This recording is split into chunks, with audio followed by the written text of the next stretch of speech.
Je ne crois pas qu'on se connaisse, vous et moi. Mais je suis à peu près certain qu'on a bien dû se rencontrer quelque part, sur la route, dans un pays quelconque.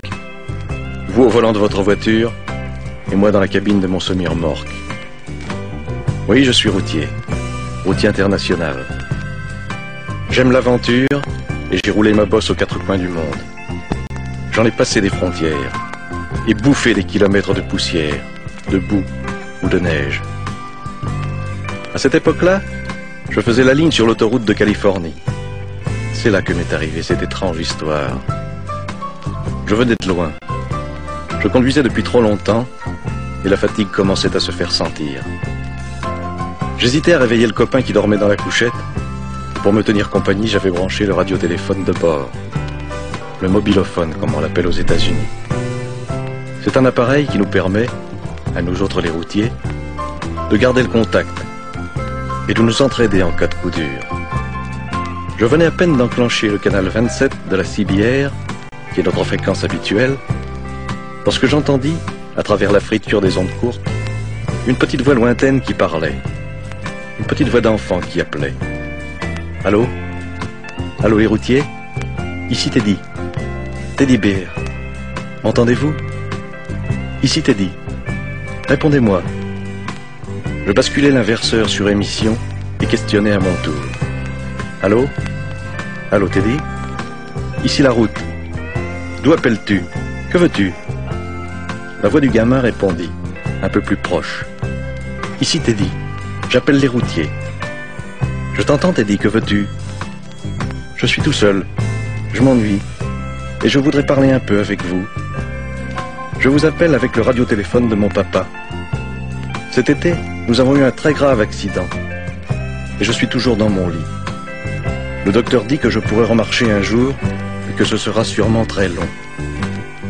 J'habite une maison tout près de l'autoroute. Je suis souvent seul le soir, car maman est serveuse dans un motel pour nous faire vivre. J'ai perdu mon papa dans l'accident qui a détruit son camion et qui m'a cloué au lit. Il m'emmenait de temps en temps pour les petites courses. Mais maintenant, il ne vient plus jamais de routier par ici. Alors j'essaie de vous accrocher, avec le radiotéléphone qui nous reste, pour vous parler un petit peu, quand vous passez sur l'autoroute. Je ne suis pas une fillette, mais il me sembla soudain que mes yeux se brouillaient, et que j'y voyais moins bien. J'arrêtai le moteur, au premier embranchement venu, et je sortis ma carte. Dis-moi, Teddy, où habites-tu exactement? Le petit me situa sa maison. J'avais de l'avance sur l'horaire, je remis en marche, et je sortis de l'autoroute. Bien que j'ai foncé pour arriver chez lui, je n'étais pourtant pas le premier. Bon sang! 6 énormes bahuts m'y attendaient. 6 copains avaient entendu notre conversation et m'avaient devancé. D'autres arrivaient encore. Je réveillai mon coéquipier qui n'en croyait pas ses yeux. On est tous entrés. On a sorti Teddy de son petit lit, et ce fut vraiment la fête. Chacun voulait le porter, l'asseoir derrière son volant, le cajoler. Le gosse rayonnait. On lui donnait un tas de bricoles qu'on avait dans nos cabines, et puis il fallut bien penser à repartir. Je le remis dans son lit, après l'avoir embrassé une dernière fois. Je grimpai sur mon siège, et je tirai le démarreur. J'ai vu plus d'un dur qui détournait la tête. On lui promit que chaque fois qu'on passerait sur l'autoroute, on klaxonnerait d'une certaine manière pour qu'il nous entende. On se quitta enfin. Je n'avais pas fait 3 kilomètres que le mobilophone crépitait à nouveau. C'était une autre voix, une voix émue de femme. Et elle disait « Allô, les routiers? Ici la maman de Teddy. Merci les gars. Vous êtes de braves types. Bonne route. Et que Dieu vous protège. »